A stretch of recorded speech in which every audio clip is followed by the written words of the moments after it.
1558 उड़ीसा का पुरी इलाका मुगल सेना जगन्नाथ मंदिर को तोड़ने के इरादे से आगे बढ़ रही थी।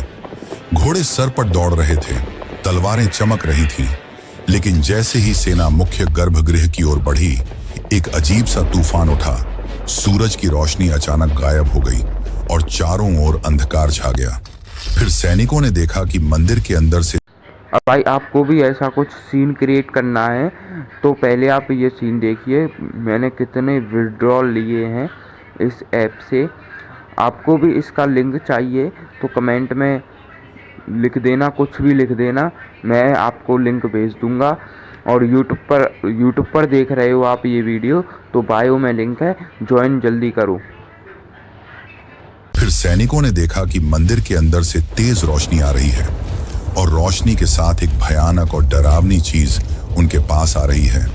यह दृश्य इतना भयानक था कि कई सैनिक वहीं पर बेहोश हो गए और जो बच गए वो ऐसे भागे मानो उनके सामने मौत खड़ी हो। अब आप सोचिए कि क्या यह सिर्फ एक ऐतिहासिक घटना थी या फिर सच में भगवान जगन्नाथ ने अपने धाम की रक्षा की। पुरी का जगन्नाथ मंदिर एक ऐसा स्थान जो सिर्फ भक्ति का केंद्र नहीं बल्कि अनगिनत रहस्यों की चुप दुनिया है। क्या आपने कभी सोचा है कि क्यों इस मंदिर का ध्वज हमेशा हवा के विपरीत दिशा में उड़ता है और क्यों मंदिर के ऊपर लगे सुदर्शन चक्र हर दिशा से ऐसा लगता है मानो आपको ही देख रहा हो। यहां तक कि प्रसिद्ध किताब भविष्य मलिका में इस मंदिर को लेकर कलयुग की कई भविष्यवाणियां की गई हैं जो कि सारी की सारी सच हुई हैं। इनमें सबसे प्रसिद्ध है कोविड-19 यानी कि कोरोना की घटना। इस किताब में लिखा गया था कि जब मंदिर का सबसे पुराना पेड़ गिर जाएगा तब एक भयानक महामारी आएगी और यह पूरी तरह सच भी हुई। यह सिर्फ एक घटना नहीं, ऐसी और भी कई घटनाएं हैं जो सच हुई हैं और सारी आपको चौंका देंगी। इस मंदिर के अंदर ऐसे और भी कई अनसुने और खतरनाक रहस्य छुपे हुए हैं जो आपके होश उड़ा देंगे। और सबसे बड़ा रहस्य है ब्रह्म पदार्थ का, यानी कि श्री कृष्ण का दिल। माना जाता है कि इस मंदिर में श्री कृष्ण का दिल आज भी मौजूद है, जिसे हर 12 साल में पुरानी मूर्ति से निकालकर नई मूर्ति में डाला जाता है और यह प्रक्रिया काफी महत्वपूर्ण है। इस दौरान अगर कोई श्री कृष्ण के दिल को देख ले तो वह तुरंत मर जाता है, जिसकी कई घटनाएं हमारे सामने आती हैं। पिछले 800 सालों से इस मंदिर का ध्वज हर रोज बदला जाता है और कहा जाता है कि अगर इसे एक भी दिन न बदला गया तो मंदिर को 18 सालों के लिए बंद करना होगा। और जब अंग्रेज आए तो उन्होंने इस प्रक्रिया को अंधविश्वास बताकर रोकने की कोशिश की, लेकिन फिर उनके साथ जो हुआ वो जानकर आप चौंक जाएंगे। इस मंदिर के मुख्य प्रवेश द्वार में 22 सीढ़ियां हैं जिन्हें पार करना होता है, लेकिन इनमें से तीसरी सीढ़ी पर पैर रखना सख्त मना है।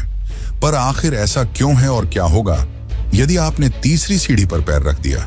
फिर आती है मंदिर की रसोई, जहां 7 बर्तनों में एक साथ प्रसाद पकता है। पर नीचे की आंच से ऊपर वाला बर्तन पहले कैसे पक जाता है? क्या मंदिर की रसोई विज्ञान के नियमों को भी चुनौती देती है? ऐसे ही और भी न जाने कितने चौंकाने वाले रहस्य। ये सिर्फ एक मंदिर नहीं, ये एक ऐसा तीर्थ है जहां धर्म, विज्ञान, वास्तु और चमत्कार चारों एक साथ खड़े हैं, जहां श्रद्धा सिर्फ पूजा नहीं बल्कि रहस्यों से सामना करने की तैयारी है। तो क्या आप तैयार हैं एक ऐसे सफर के लिए जहां हर अध्याय आपको चौंकाएगा, हर रहस्य आपके विश्वास को चुनौती देगा और हर जवाब एक नए सवाल को जन्म देगा? चलिए चलते हैं जगन्नाथ मंदिर की उस रहस्यमयी यात्रा पर, जहां भगवान खुद हर सवाल का उत्तर है।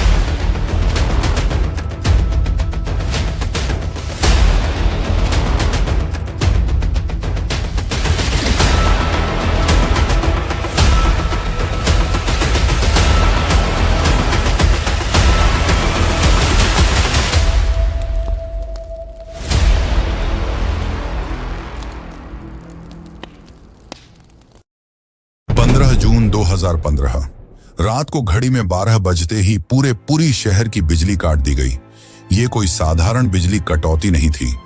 इस बिजली कटौती का कारण था मंदिर के गर्भगृह में चल रही विचित्र घटना। मंदिर के मुख्य पुजारी इस अंधेरी रात में अपनी आंखों पर पट्टी बांधे और हाथ में एक मोटा दस्ताना पहने हुए अपने हाथों पर एक दिव्य पदार्थ लेकर भगवान की मूर्ति की ओर बढ़ रहे थे। यह कुछ और नहीं, श्री कृष्ण का दिल था, जिसे ब्रह्म पदार्थ भी कहा जाता है। ठीक 12 साल बाद यह प्रक्रिया आज मंदिर में फिर दोहराई जा रही थी, जहां भगवान जगन्नाथ की पुरानी मूर्ति से उनके दिल को निकालकर नई मूर्ति में लगाया जाता है। यह होता है भगवान के शरीर को बदलने का, लेकिन आत्मा को यथावत रखने का अनुष्ठान। माना जाता है कि यह मंदिर दुनिया का एकमात्र मंदिर है जहां भगवान आज भी जीवित रूप में बसते हैं, और जब उनका शरीर पुराना हो जाता है तो ठीक उसी तरह नया शरीर दिया जाता है, जैसे कोई आत्मा नया जन्म लेती है। कहते हैं इस ब्रह्म तत्व को आज तक किसी ने नहीं देखा, और जिसने भी देखने की कोशिश की वो जिंदा नहीं बचा।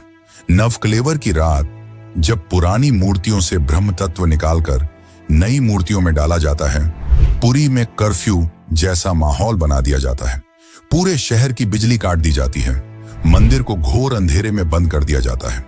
मंदिर के अंदर होते हैं सिर्फ विशुद्ध ब्राह्मण, जिनका खानदान सदियों से यही कार्य करता आया है। उनकी आंखों पर पट्टी बांधी जाती है और हाथों पर मोटे दस्ताने पहनाए जाते हैं, ताकि वे ना देख सकें और ना ही महसूस कर सकें कि ब्रह्म पदार्थ है क्या। जब यह प्रक्रिया होती है तब मंदिर की सुरक्षा सीआरपीएफ के जवान करते हैं, और किसी भी व्यक्ति का मंदिर के अंदर जाना सख्त मना होता है। जब 2015 में यह अनुष्ठान हुआ था, तब एक पांडे ने उस ब्रह्म तत्व को हाथ लगा दिया था, जिसके बाद वह तुरंत ही बेहोश हो गया, और जब आंख खुली तो वह मानसिक रूप से पूरी तरह अस्थिर हो गया था।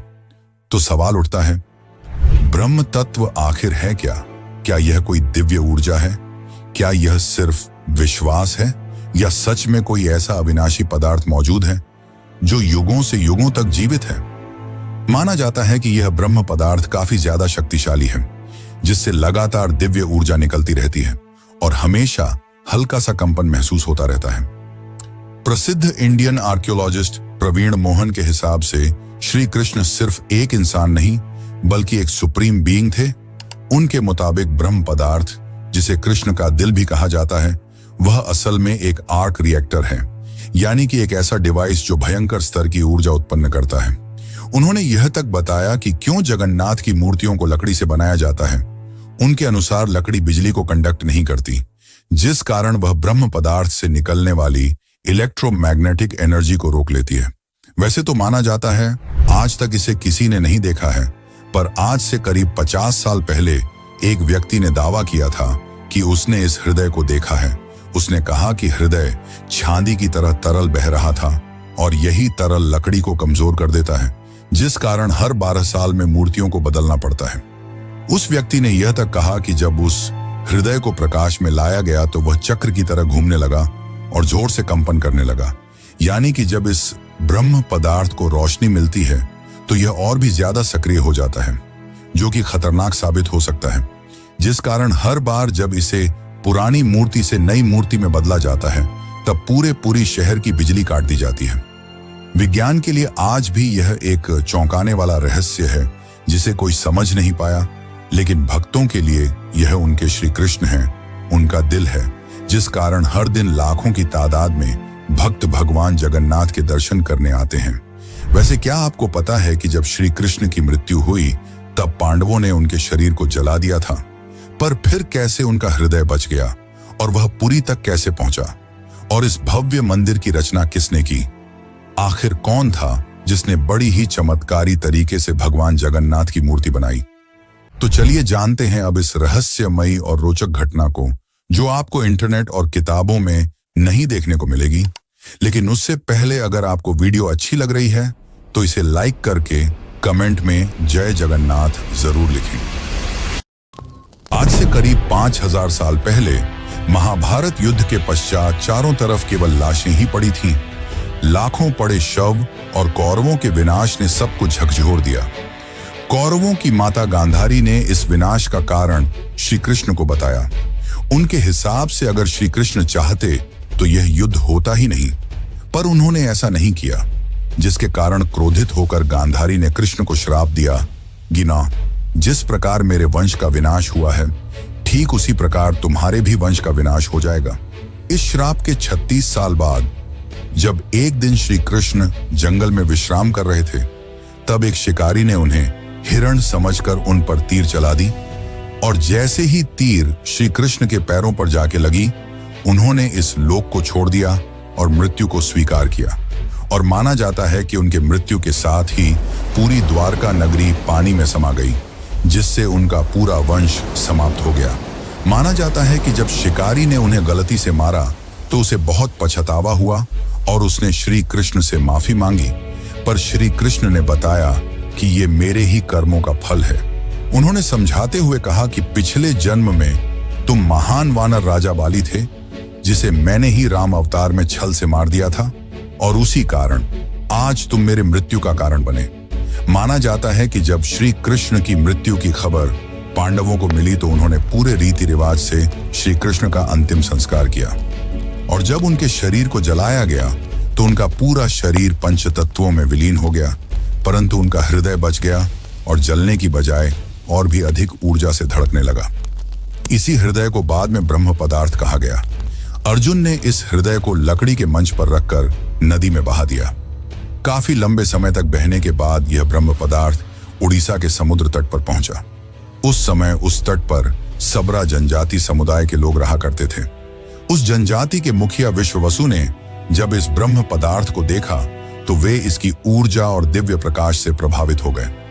उन्होंने तुरंत ही पहचान लिया कि यह भगवान के ही रूप हैं, और उन्होंने इसे नील माधव के रूप में पूजना शुरू कर दिया। उसी समय मालवा के राज्य में राजा इंद्रद्युम्न राज्य किया करते थे।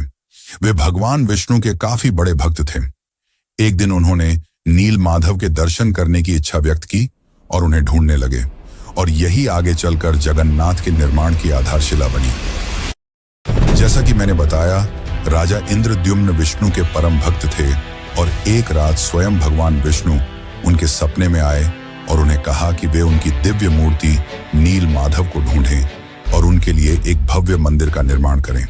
श्री हरि विष्णु ने उन्हें यह भी बताया कि यह ब्रह्म पदार्थ उन्हें नीलांचल पर्वत में मिलेगा, जिसके पश्चात राजा ने अपने ब्राह्मण पुजारी विद्यापति को आदेश दिया कि वह इस मूर्ति को ढूंढ निकाले।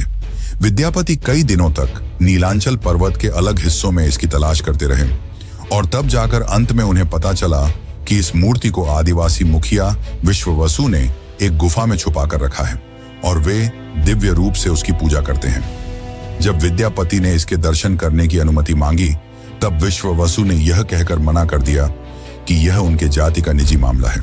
जिसके बाद विद्यापति ने चालाकी दिखाई और विश्ववसु की पुत्री ललिता से विवाह कर लिया। अब विद्यापति ने ललिता की मदद से विश्ववसु को मनाया और वे उस गुफा की ओर चल पड़े। जैसे ही विद्यापति ने उस नील माधव की मूर्ति को देखा, वे उसकी ऊर्जा से काफी ज्यादा प्रभावित हुए और उन्होंने तुरंत ही यह बात राजा इंद्रद्युम्न को बताई। लेकिन जब राजा इंद्रद्युम्न वहां पहुंचे, तब तक विश्ववसु ने वह मूर्ति वहां से हटा दी थी, जिससे राजा काफी उदास हो गए और अपने महल लौट आए। इसके बाद फिर से रात में भगवान विष्णु उनके सपने में आए और कहा कि पुरी के तट पर एक बड़ा नीम का पेड़ बहकर आएगा, तुम उस पेड़ से मेरी नई मूर्ति बनाना। वह पेड़ काफी बड़ा था, जिसे उठाना आसान नहीं था। आखिर में जैसे तैसे वे पेड़ को महल तक ला पाए, लेकिन अब सवाल यह था कि इनसे भगवान की मूर्ति कौन बनाएगा। बहुत से कारीगरों ने इस पेड़ से मूर्ति बनाने की कोशिश की, लेकिन सब असफल रहे। उन्होंने कहा कि पेड़ इतना ज्यादा मजबूत है कि हमारे छेनी हथौड़ी का उस पर कोई असर नहीं हो रहा। यह सुनकर राजा काफी परेशान हो गए। तभी एक दिन भगवान विश्वकर्मा एक बूढ़े साधु के रूप में वहां पधारे और उन्होंने कहा कि वे ये मूर्ति 21 दिनों में बनाकर देंगे। राजा काफी प्रसन्न हुए, पर उस बूढ़े आदमी ने एक शर्त रखी। उसने कहा कि मैं एक कमरे में बंद रहकर 21 दिनों में यह मूर्ति बनाऊंगा, और तब तक कोई भी इस कमरे का न तो दरवाजा खोलेगा और न ही कोई अंदर आएगा। राजा ने उसकी यह शर्त स्वीकार की और फिर मूर्ति बनाने का कार्य शुरू हुआ। दरवाजा बंद किया गया और कक्ष से छेनी हथौड़ी की आवाजें आने लगीं। लेकिन 15 दिनों बाद अचानक से छेनी हथौड़ी की आवाज आना बंद हो गई। महाराज की रानी गुंडीचा काफी चिंतित हो गई और महाराज को कहा कि हमें दरवाजा खोलकर देखना चाहिए। शायद वह वृद्ध व्यक्ति भूख और प्यास की वजह से मर तो नहीं गया होगा। राजा ने शुरुआत में तो मना किया, पर बाद में वे इसके लिए मान गए और दरवाजा खोल दिया। लेकिन जब दरवाजा खुला तो सभी हैरान रह गए। वह वृद्ध व्यक्ति गायब हो चुका था और पीछे केवल 3 अधूरी मूर्तियां थीं। राजा को यह देखकर काफी दुख हुआ, क्योंकि उनकी शर्त तोड़ने की वजह से भगवान की मूर्तियां आधी रह गईं। जगन्नाथ भगवान के हाथ और पैर अधूरे थे। बलराम और देवी सुभद्रा की मूर्तियां भी अधूरी थीं। जब राजा मूर्ति के पास गए तब उन्हें दिल की धड़कन महसूस हुई और मूर्ति के अंदर से एक दिव्य आवाज आई, जिसने राजा को बताया कि श्री कृष्ण का हृदय इस मूर्ति के अंदर है। राजा ने इन मूर्तियों को स्थापित किया और आज यही अधूरी मूर्तियां भगवान जगन्नाथ के रूप में पुरी में पूजी जाती हैं। वैसे दोस्तों, आपको एक बात बता दूं, जो हो रहा है वह पहले ही लिखा जा चुका है और जो लिखा गया है वही होकर रहेगा। ये कोई फिल्मी डायलॉग नहीं, बल्कि पुरी के भक्तों की आस्था और सच्चाई है भविष्य मालिका की। तो चलिए जानते हैं उन भविष्य मालिका की घटनाओं को जो आज सच साबित हो रही हैं। मित्रों, इस मंदिर का इतिहास और वर्तमान एक भविष्यवाणी से जुड़ा हुआ है। भविष्य मालिका एक दिव्य ग्रंथ है जिसे लगभग 500 साल पहले ओडिशा के महान संत आचार्य महाप्रभु अच्युतानंद ने लिखा था। कहा जाता है कि वे पंचसखा यानी भगवान जगन्नाथ के 5 दिव्य सेवकों में से एक थे, जिन्होंने भगवान के आदेश पर कलयुग की कई घटनाओं को पहले ही देख लिया था। यह ग्रंथ ओडिया भाषा में लिखा गया है और इसकी पंक्तियां कविता के रूप में हैं, जैसे किसी गूढ़ रहस्य का संकेत दे रही हों। आइए हम आपको बताते हैं भविष्य मालिका की कुछ चौंकाने वाली भविष्यवाणियां जो जगन्नाथ मंदिर और कलयुग के अंत से जुड़ी हुई हैं। इस ग्रंथ की सबसे चौंकाने वाली भविष्यवाणी 4 साल पहले काफी ज्यादा वायरल हुई थी, जब लोगों ने दावा किया कि इसमें कोरोना महामारी का वर्णन भी है। नाना रोग आसीबा, गोटे बड़ा व्याधि, लोका घरे रहीबे, बाहर कुना जीबा, अर्थात अनेकों रोग आएंगे, एक बड़ा रोग फैलेगा, लोग घरों में बंद रहेंगे, बाहर नहीं निकल पाएंगे। अब ये पंक्तियां किसी भी सामान्य रीडर को 2020 की कोविड-19 महामारी की याद दिला देती हैं। पुरी और ओडिशा में कई संतों और विद्वानों ने इसे भविष्य मालिका की सटीक भविष्यवाणी माना। इस किताब की एक और बात, इसमें जिक्र किया गया है कि मंदिर परिसर के ऊपर जो कपड़ा है उसमें आग लगने की घटना का उल्लेख मिलता है। कुछ साल पहले पहली बार त्रिदेव के वस्त्र में आग लगी थी। इस घटना के बाद कलयुग के अंत के बारे में एक बार फिर से बातें होने लगी। कहते हैं कि पापनाश एकादशी के दिन जगन्नाथपुरी मंदिर में एक अखंड महादीप जलाया गया था, लेकिन अचानक तेज हवा चली और झंडा उड़कर दीपक के ऊपर चला गया, जिससे मंदिर के झंडे में आग लग गई। यह घटना 19 मार्च 2020 को हुई थी।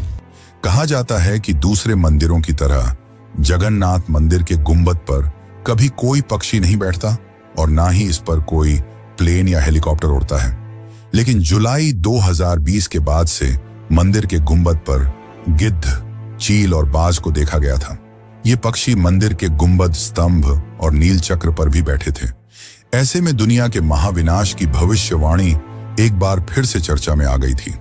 भविष्य मालिका के अनुसार जब कलयुग का अंत करीब होगा तो भगवान जगन्नाथ मंदिर का नील चक्र यानी सुदर्शन चक्र तूफान से टेढ़ा हो जाएगा।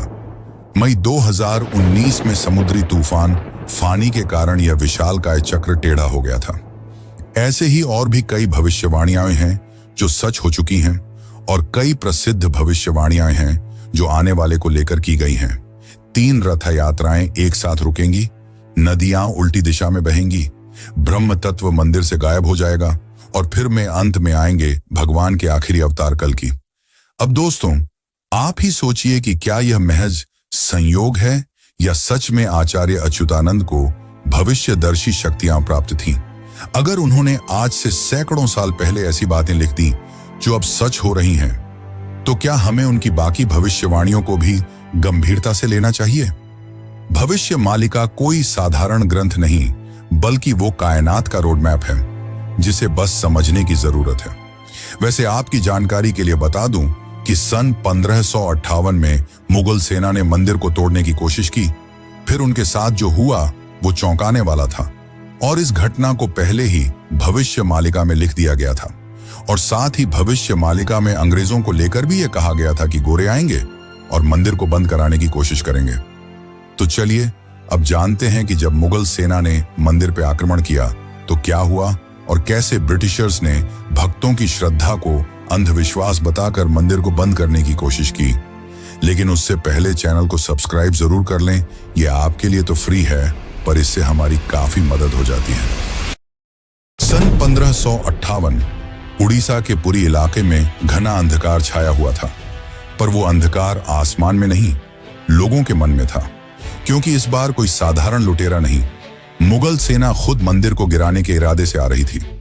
कला पहाड़ नाम का अफगान जनरल, जो तब बंगाल का गवर्नर था, उसकी क्रूरता इतनी बदनाम थी कि उसका नाम सुनकर ही लोग कांप उठते थे।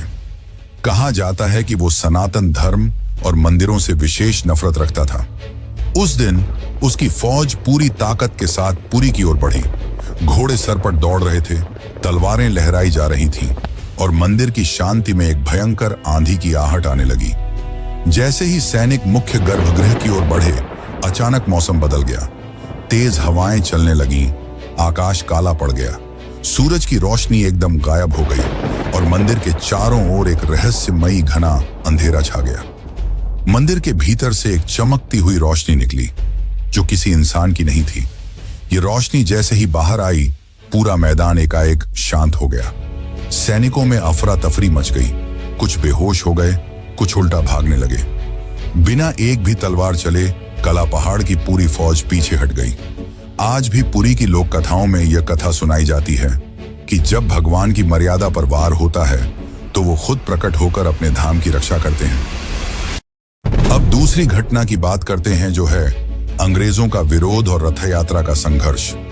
जब 1803 में अंग्रेजों ने पुरी पर कब्जा किया, तब उन्होंने कई प्राचीन मंदिरों की संपत्तियों और अधिकारों को छीन लिया। लेकिन पुरी का श्री जगन्नाथ मंदिर एक ऐसा स्थान बना जहां जनता ने कभी भी नियंत्रण नहीं छोड़ा। ब्रिटिश अधिकारियों को मंदिर की अलौकिक घटनाएं और भक्तों की श्रद्धा समझ नहीं आती थी, इसीलिए उन्होंने इन्हें सुपरस्टिशन कहकर मजाक बनाना शुरू कर दिया। सन 1805 में ब्रिटिश कलेक्टर मिस्टर हंटर ने पुरी मंदिर के रिचुअल्स को इरेशनल और बारबैरिक कहा। बात तब और बिगड़ी जब सन 166 में ब्रिटिश प्रशासन ने पुरी की रथ यात्रा को बंद करवाने की साजिश रची। उन्होंने यह तर्क दिया कि रथ यात्रा के दौरान भीड़ अनियंत्रित हो जाती है और यह प्रशासनिक खतरा है।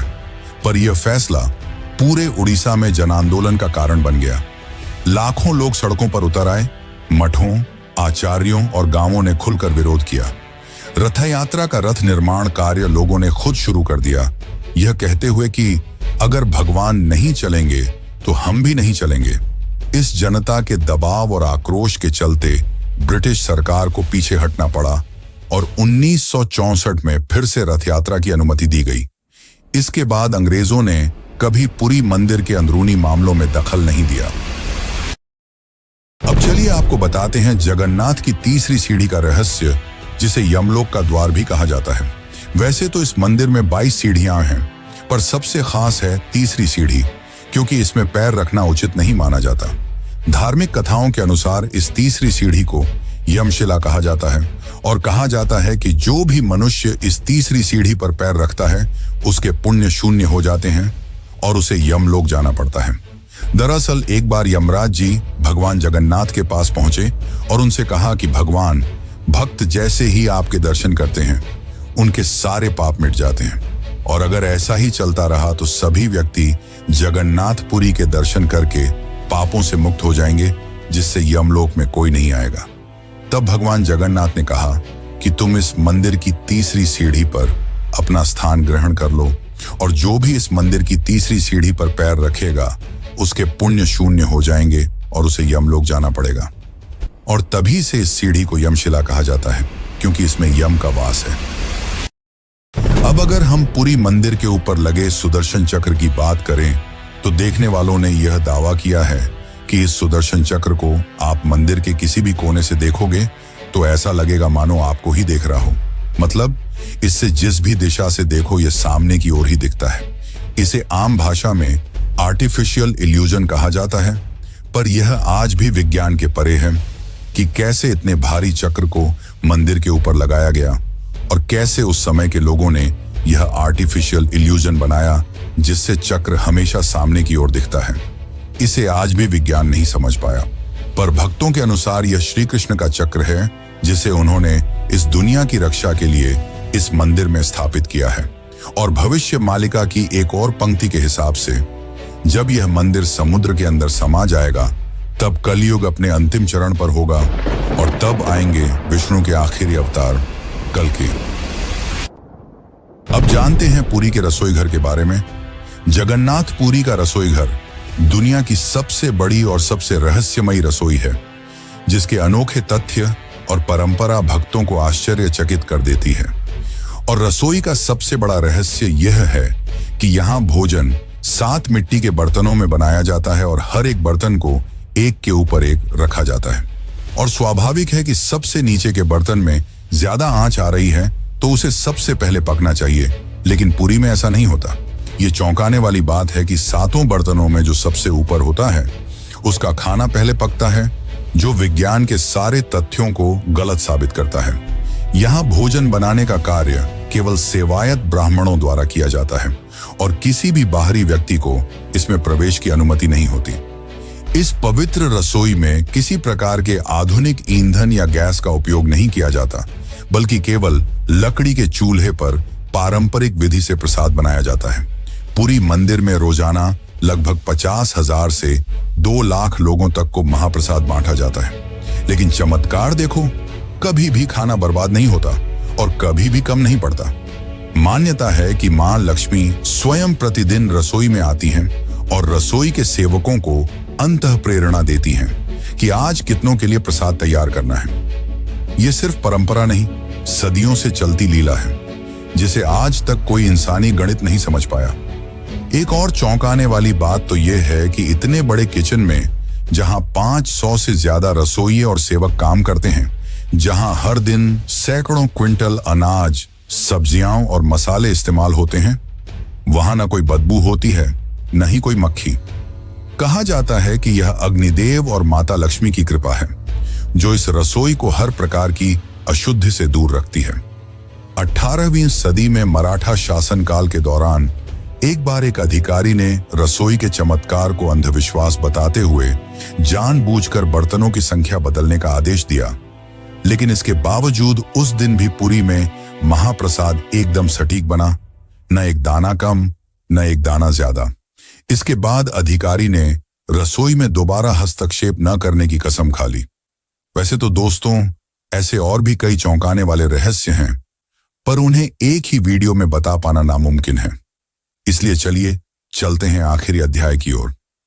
लेकिन उससे पहले, अगर आपको यह डॉक्यूमेंट्री अच्छी लग रही है तो कमेंट में जय जगन्नाथ जरूर लिखें। कभी कभी जीवन में कुछ चीजें ऐसी होती हैं जिन्हें न तर्क से समझा जा सकता है और न ही विज्ञान से परखा जा सकता है।